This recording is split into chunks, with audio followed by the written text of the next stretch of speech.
Notre rôle maintenant, c'est détecter notre lumière et en profiter au maximum. Et quand on a un plaisir ou un désir, la porte s'ouvre encore plus grand. Comprenez, c'est quoi la lumière? Lumière, amour. C'est pas important qui tu es, où tu es, comment tu es. Dieu t'aime. On reprend les cours de Sharik Doucha, que c'est la sainteté, le portail de la sainteté.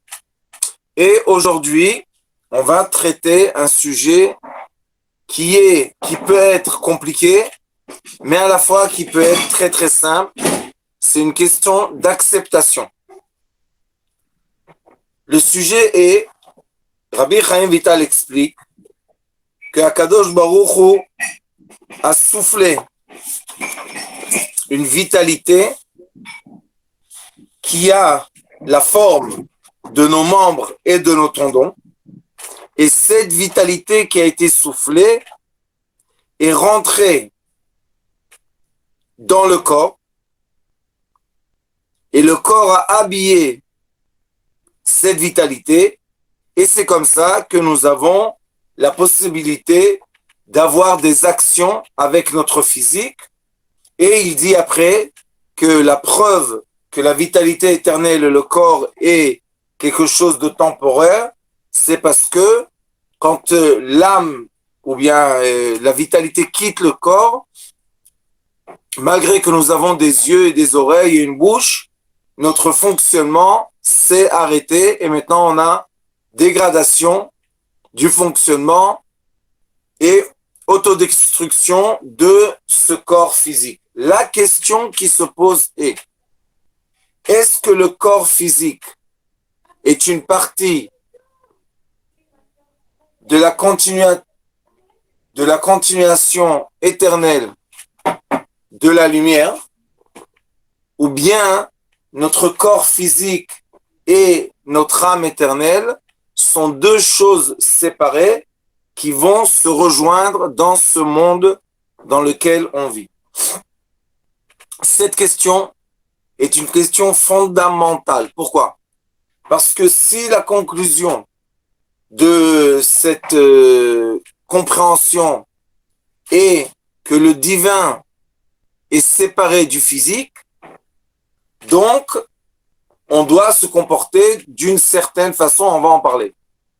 Mais si le divin et le physique, c'est la même chose, la même lumière, sauf avec des apparences qui sont différentes, alors là, on a un comportement du divin et du physique différent. On va essayer d'expliquer la première vision parce que sachez que ces deux visions-là existent chez les êtres humains depuis le début des temps.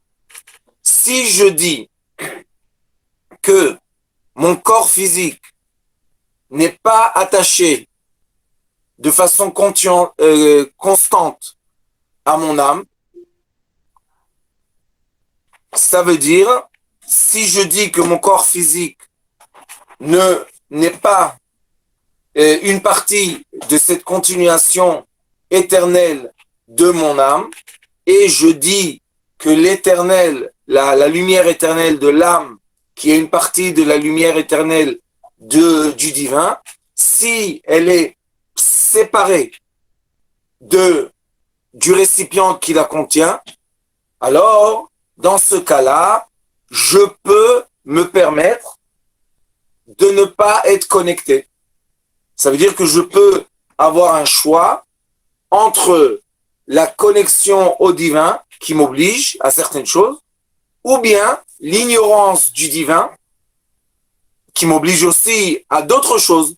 Mais là, j'ai des obligations qui sont plutôt matérielles, qui sont plus faciles, les gens pensent, ils sont plus faciles à atteindre quand je suis un être humain physique. Si je comprends l'autre façon de la vie, qui dit, c'est une autre philosophie, mais on peut prouver, qui dit non, tout ce qui existe est le divin même, et c'est écrit dans la Torah comme ça, que lui c'est tout et tout c'est lui. Donc, on ne peut pas dire qu'on est déconnecté des forces du divin, On peut juste dire qu'on est plus assemblé ou moins assemblé. C'est comme vous prenez du bois. Je vais vous donner un exemple magnifique. Voilà. Regardez, dans une simple petite chambre, une allumette. Maintenant, cette allumette, la question est, est-ce que le feu est dans l'allumette ou bien le feu va venir de l'extérieur? Première question. Deuxième question, si le feu n'est pas dedans, je dois emmener du feu de l'extérieur pour que l'allumette brûle. Mais un moment après que j'ai allumé l'allumette, d'où sort le feu? D'où? Il est consommé d'où? Il est consommé du bois. Ça veut dire que maintenant, si je me permets, je peux regarder l'allumette et dire qu'il y a ici du feu. Sauf que le feu est froid. Et c'est pour cela que je peux toucher. Et c'est pour cela que le bois se détruit pas. Mais dès que je vais allumer l'allumette, qu'est-ce qui va se passer? Le feu va commencer à être dépensé du bois et on va avoir une dégradation de la matière et à la fin, on va avoir de la cendre. Même la cendre a dedans de la lumière, sauf que c'est la lumière la plus froide et la plus basse qui existe. Mais c'est la même lumière. Et après, quand j'ai allumé l'allumette, et il y a ici la flamme, on va le faire tout de suite. Plus je m'approche, plus c'est chaud. Plus je m'éloigne, plus c'est froid. Est-ce que le feu de l'allumette continue, ou bien il s'arrête quelque part? La réponse est que les vibrations magnétiques, électromagnétiques, vibrations, toutes les vibrations qui existent sur Terre ont la volonté de s'aligner au zéro, mais ils vont jamais s'aligner au zéro. Cela veut dire, et je vous ai diffusé un petit livre, un petit film qui a été fait sur Tesla et qui explique en effet le champ vibratoire qui n'arrête pas, qui n'arrêtera jamais, et le monde entier en effet, ce sont des vibrations qui vivent ensemble en une certaine harmonie. S'il y en a certaines qui sont dans une disharmonie, et en effet, tout est une continuation de la lumière. Regardez bien ce que je fais avec l'allumette. J'ai allumé. Maintenant, on a du feu. Hop, ça c'est éteint. Vous voyez, même la fumée, c'est quelque chose qui est une partie du feu. Voilà. Mon cher ami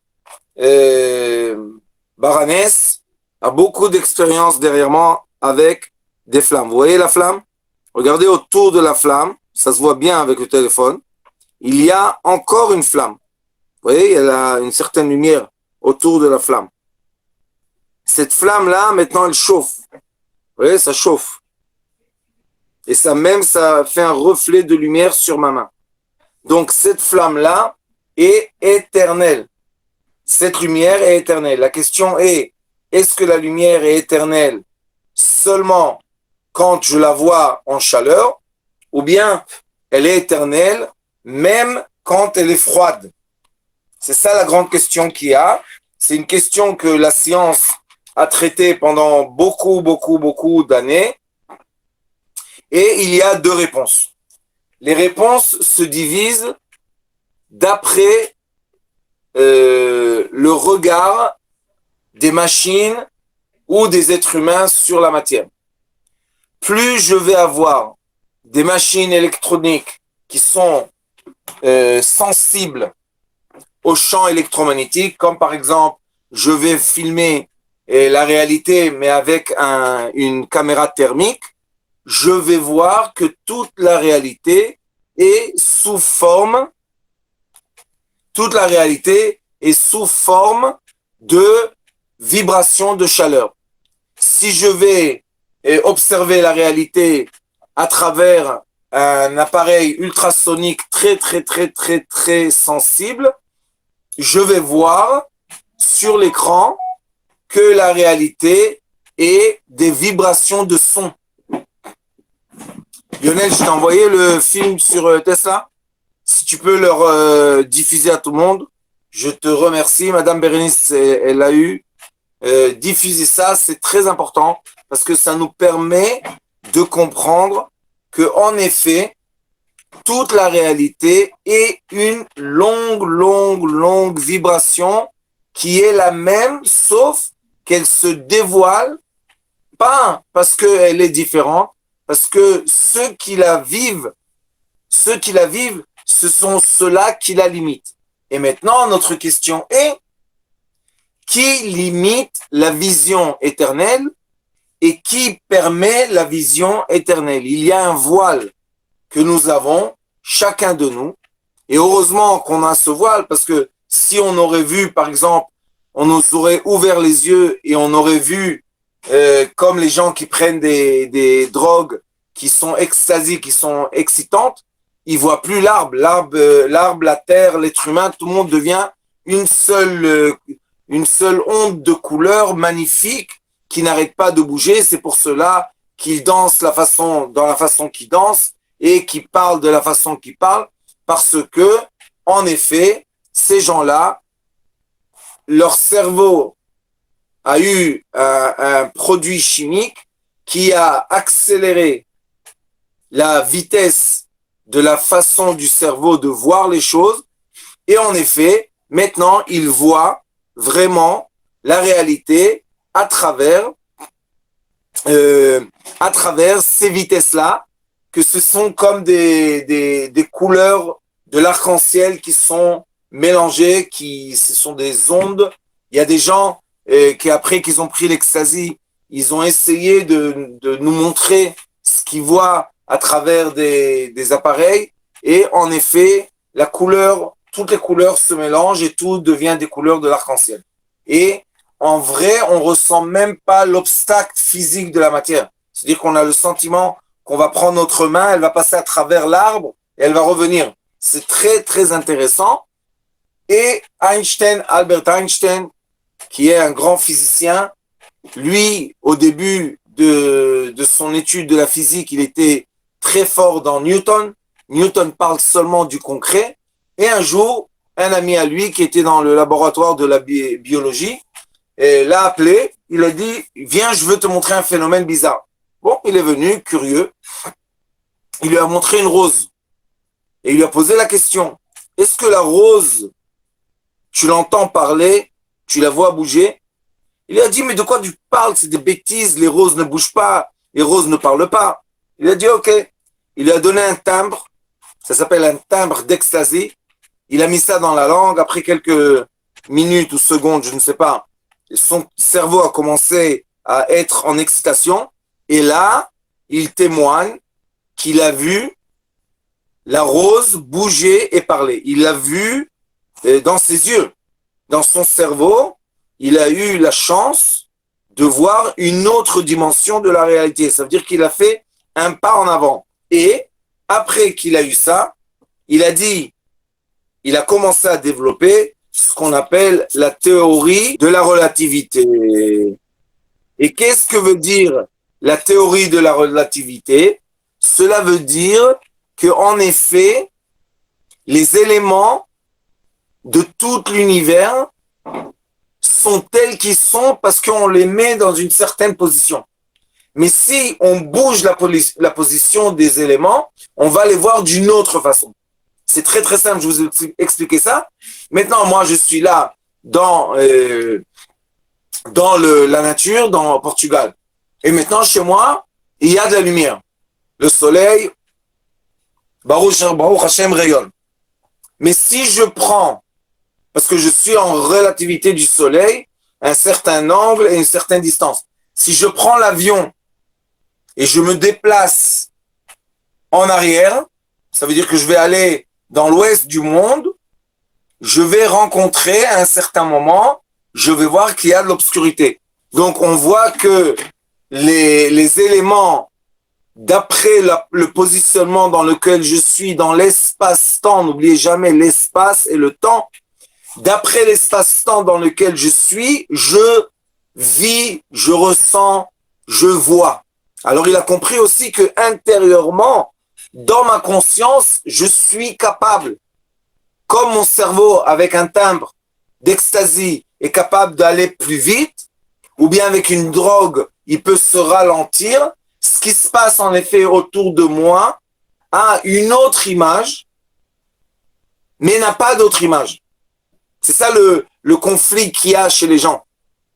Parce que quand quelqu'un prend des drogues qui sont très, très calmantes, comme tous les antidépresseurs, tout ce qui est anti-sérotonine, le monde pour lui ne bouge pas. Le temps se ralentit. La journée est éternelle. Si quelqu'un prend des drogues d'ecstasy, son cerveau va très, très, très, très vite. Il dit, j'en peux plus, la journée est passée en une seconde, j'arrive plus à rattraper le temps. Pourquoi? Parce que c'est une question de relativité de la conscience, de la capacité de notre cerveau.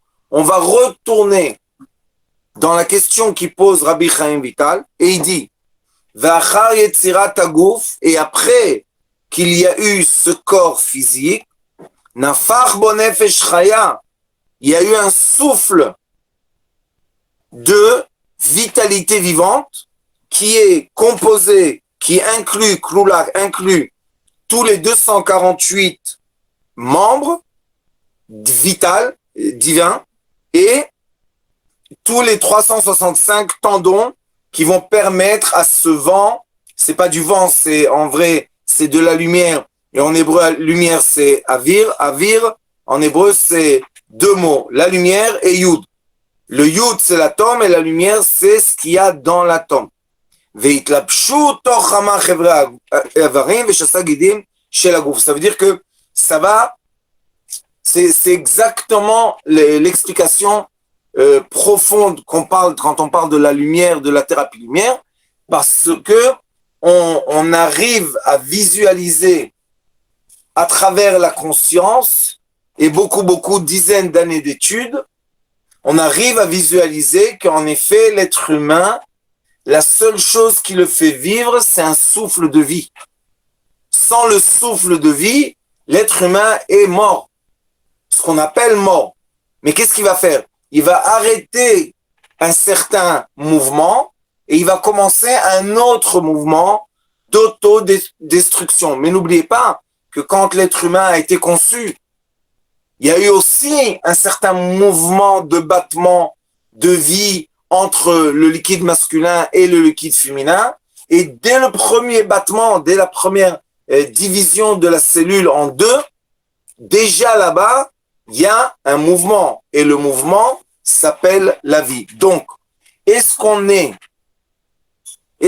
vraiment une longue onde de lumière qui passe à travers la réalité et touche toute la réalité? Ça veut dire que tout l'univers, en effet, est un ensemble d'une lumière qui se dévoile chaque fois dans d'autres vitesses, ou bien est-ce que la réalité est vraiment des éléments séparés complètement et pour les rejoindre, pour les mettre ensemble, il faut les coller, les souder, je ne sais pas quoi.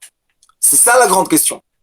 Et la réponse n'est pas est-ce que la première réponse est vraie et la deuxième est fausse, ou bien est-ce que la deuxième est vraie et la première est fausse. Non, la vraie réponse est la capacité du sage de permettre à son cerveau d'aller et se manifester à travers plusieurs visions de la réalité. Et plus on étudie les sciences, comme demande le Hari Akadosh, et il dit dans son livre Etz Chaim, il dit, si tu connais pas les sciences, tu ne comprendras jamais la vitalité. Pourquoi il dit ça? Pourquoi il doit dire ça? Parce que l'enseignement commun des religions nous dit au contraire, séparez-vous des sciences, c'est de la bêtise et c'est contradictoire à la lumière divine. Mais c'est un grand mensonge. La vérité est le contraire. Plus je vais regarder ce qui se passe dans la malchoute, dans la royauté, dans la matière, et plus je vais être capable de monter au-delà, de permettre à mon cerveau d'accélérer ou de ralentir pour comprendre qu'en effet, il y a une onde de lumière éternelle qui elle se dévoile à travers les matières, mais sachez que cette onde éternelle est au-delà de notre monde, de notre terre, elle est au-delà de l'atmosphère, elle est au-delà de l'univers des étoiles, et à la fin, c'est pas un fin, c'est un début, elle est connectée c'est aussi un mot qui n'est pas juste, mais juste pour comprendre les choses, elle est une partie de la lumière de l'infini. Et c'est la raison pour laquelle le monde se révèle, se renouvelle à chaque instant, sans fin, sans fin. Et quand on étudie le microcosmos de la réalité, on va arriver à la fin à ce qu'on appelle Chomer et Yoli, aux atomes, aux matières de base. Et dans les matières de base, dans les atomes, on comprend, on voit aujourd'hui, il y a des appareils qui nous donnent le reflet sur un écran, qu'en effet, l'électron, le photon, le proton et le neutron, ce sont seulement des vibrations, ce ne sont pas vraiment des matières solides. Alors comment, quand même, je perçois de la matière solide? C'est parce que l'être humain, les 5 sens de l'être humain sont limités pour que l'être humain seul puisse dévoiler la réalité dans la façon dans laquelle il voit. Et même un être humain, quand à un certain âge, il ne dévoile pas, il ne voit pas la réalité de la même façon. Quand on est enfant, pour nous, la réalité a, par exemple, le toit de la maison, pour nous, relativement, on est 1 mètre, 1m20, 1m30, c'est très très haut. Et je suis sûr que chacun de vous a expérimenté que quand on retourne dans nos maisons d'enfance, on se dit « Ah, c'était petit !» Mais quand on était petit, c'était grand. Pourquoi? Relativité. Maintenant, la question, est-ce que c'était grand ou est-ce que c'était petit? Ça dépend de l'être humain qui vit cette réalité. Cela veut dire, si je mesure la chambre, elle a exactement la même mesure, la porte, tout, mais ça, je peux mettre sur un papier et dire, voilà, quand tu avais 2 ans, la chambre était 2 mètres sur 2. Quand tu avais 4 ans, elle était 2 mètres sur 2. Quand tu avais 20 ans, elle était 2 mètres sur 2. Mais pour toi, elle était immense et après, elle est devenue petite, petite, petite, petite. Est-ce que vraiment elle a changé ou pas? C'est toi qui as changé, ta conscience a changé, ta façon de voir les choses ont changé. Pour aérer un peu le sujet, parce que c'est un sujet très très lourd, c'est quelque chose qu'on doit un jour s'asseoir. Moi, je l'ai fait personnellement avec certains élèves à moi, mais un jour, quand on s'assoit et on veut vraiment traiter notre réalité, on est obligé de passer à travers ce sujet. Est-ce que tout est union, tout est uni, ou bien tout est séparé et nous avons des cases séparées d'éléments? Je vais vous raconter une histoire pour vous expliquer c'est quoi cette force de relativité et comment elle agit sur l'être humain. Il y avait un monsieur qui avait une maison et Baruch Hashem, il a commencé à avoir des enfants et la maison était étroite. Top. Et un jour, on lui a dit, tu vas chez le tzaddik, le sage, il va te donner un bon conseil, comment tu peux avoir une maison plus grande. Il était très content, il est parti chez le sage, et le sage lui a dit, tu as des biches? Il lui a dit oui. Ou bien des moutons, je crois que c'était. Tu as des moutons? Il lui a dit oui. Il lui a dit, écoute, quand tu retournes à la maison, rentre un mouton chez toi à la maison.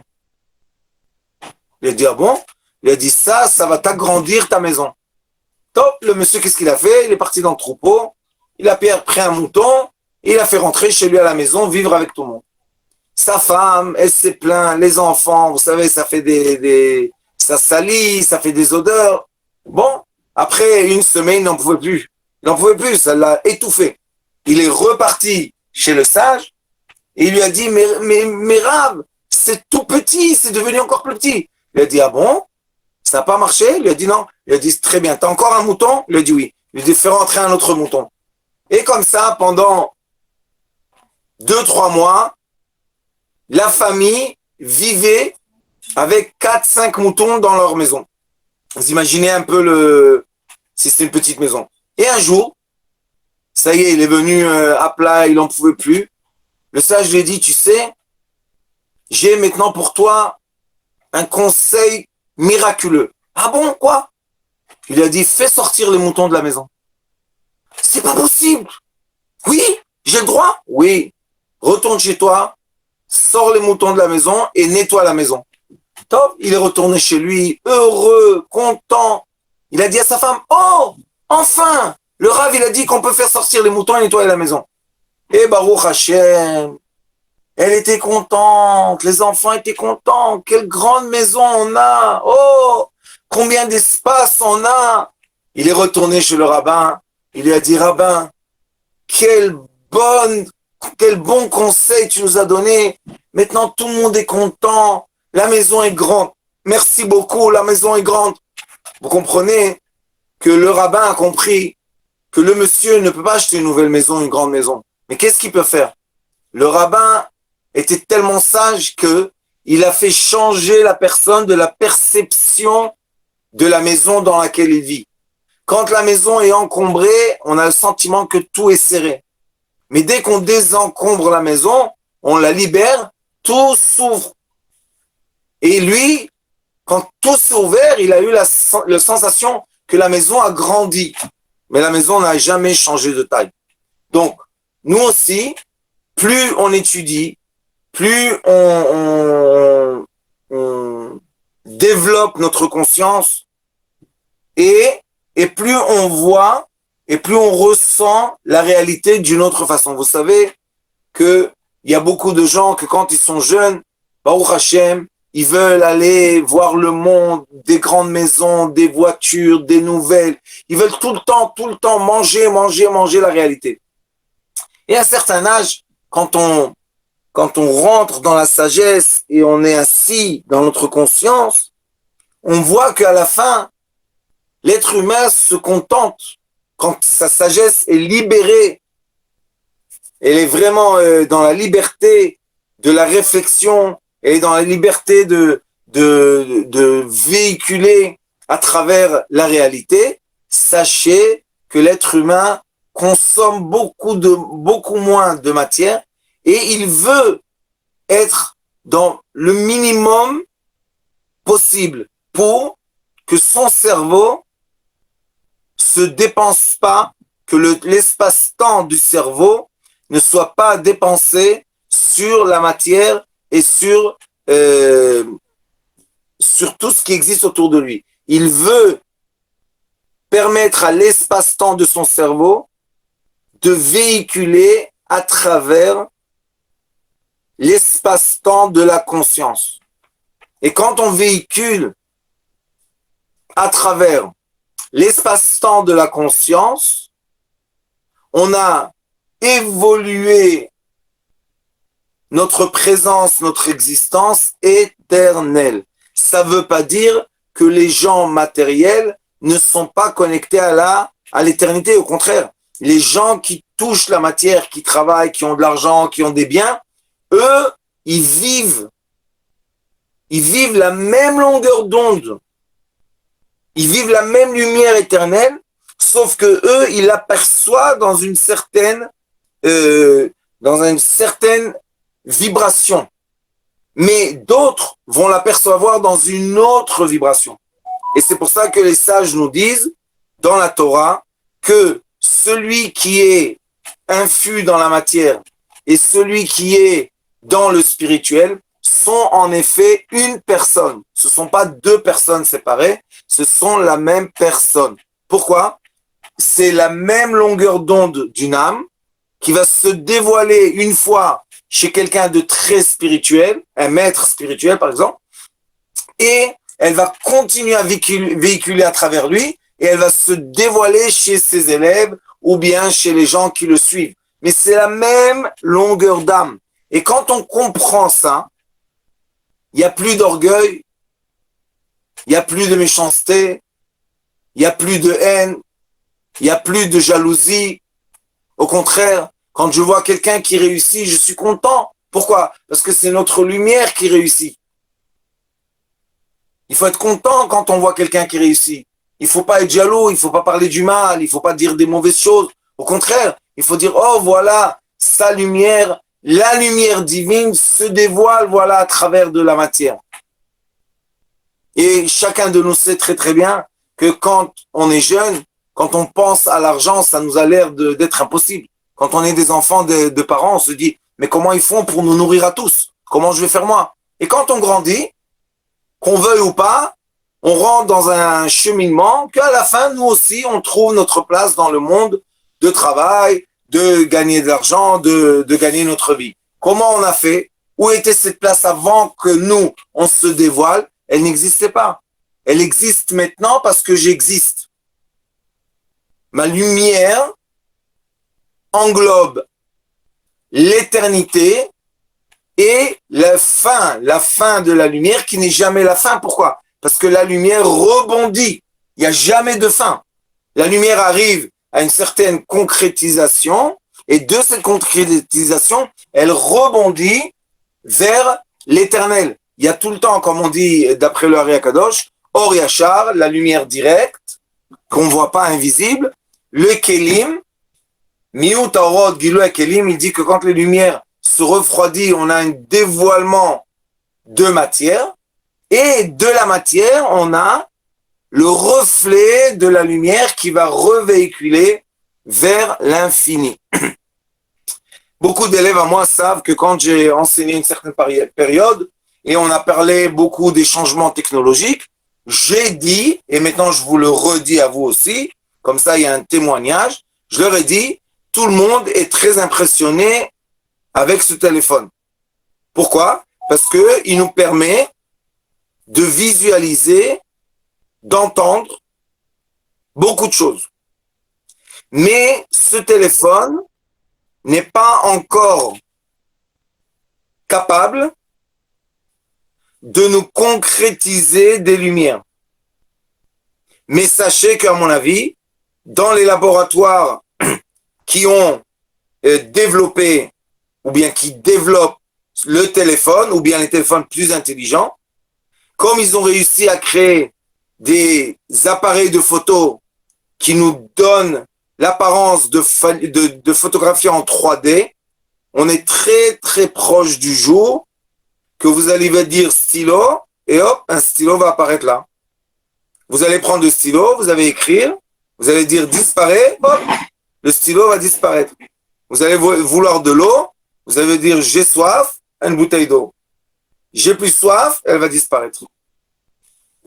Et sachez que ça, cette technologie, c'est exactement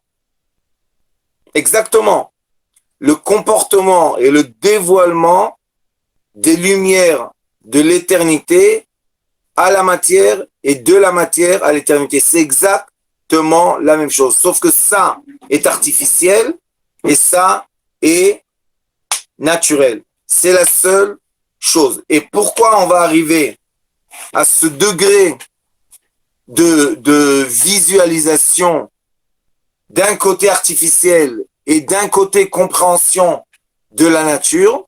Parce que les gens qui vont être attrapés par l'artificiel vont devenir addicts, soumis aux forces qui dirigent et qui commandent tout ce qui est l'apparence artificielle. Et ça va devenir vraiment de la matière.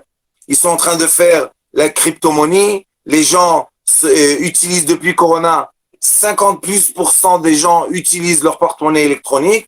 Ça veut dire que, qu'on veuille ou pas, on est en train, de façon artificielle, de concrétiser des pensées, des paroles et des actions qui ont été faites, mais qui ne sont pas faites. Ça veut dire que les champs électromagnétiques qui peuvent se créer à travers un écran ou à travers des éléments électroniques peuvent nous concrétiser l'air et nous l'emmener en liquide et du liquide au solide. Sachez qu'il y a 1000 ans de ça, en France, à un petit village qui s'appelle la Narbonne, que là-bas il y avait l'école de Kabbalah.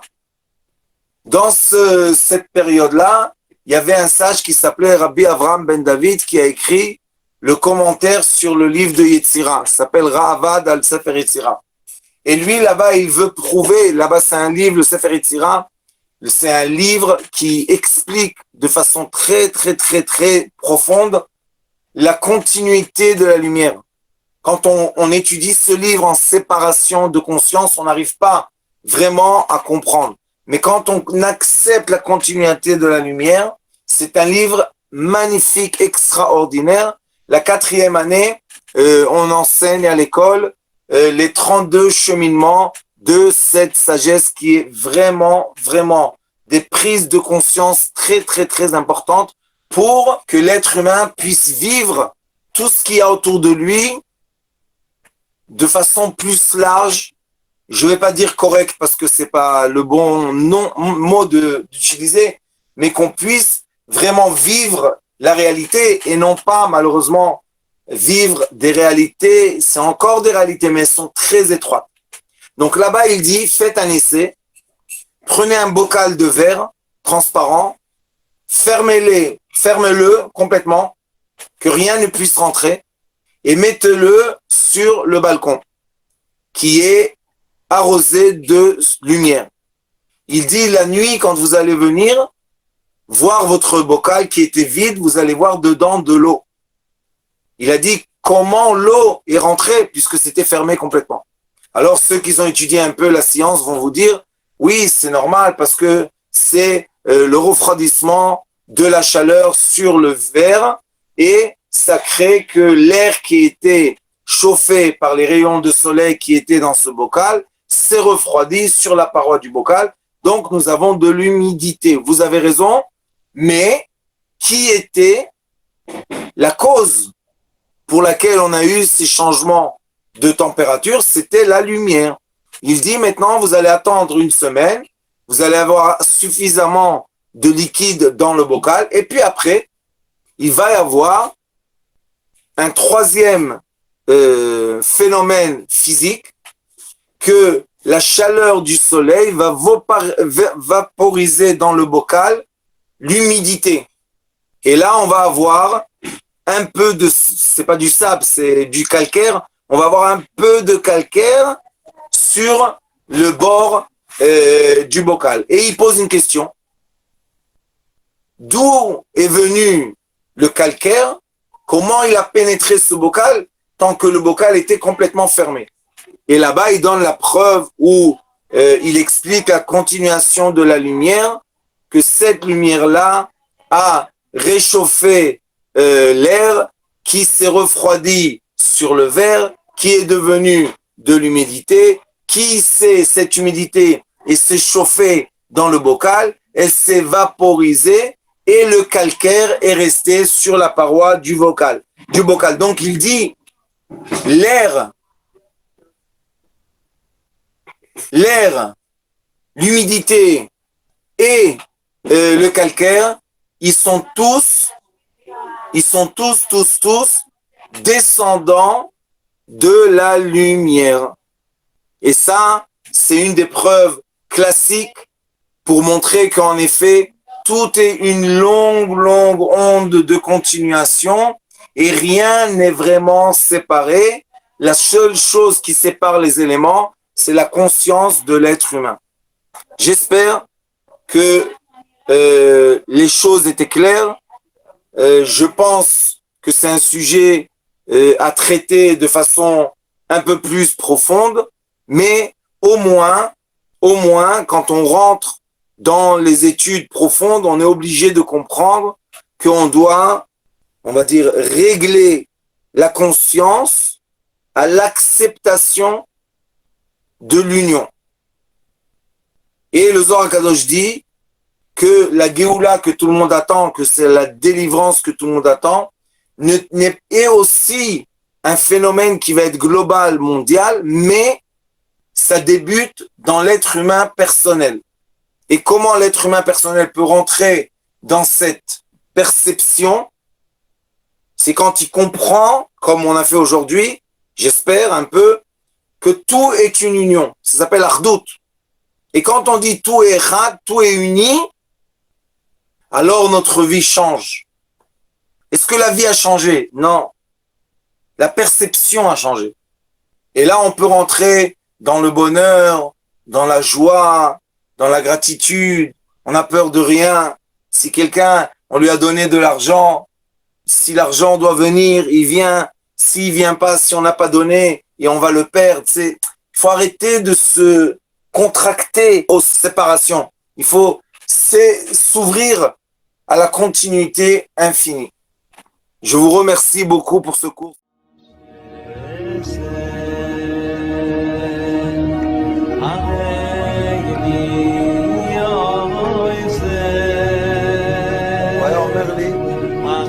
בבית שלי יש מלאכים, לא רוצה לצאת מהבית.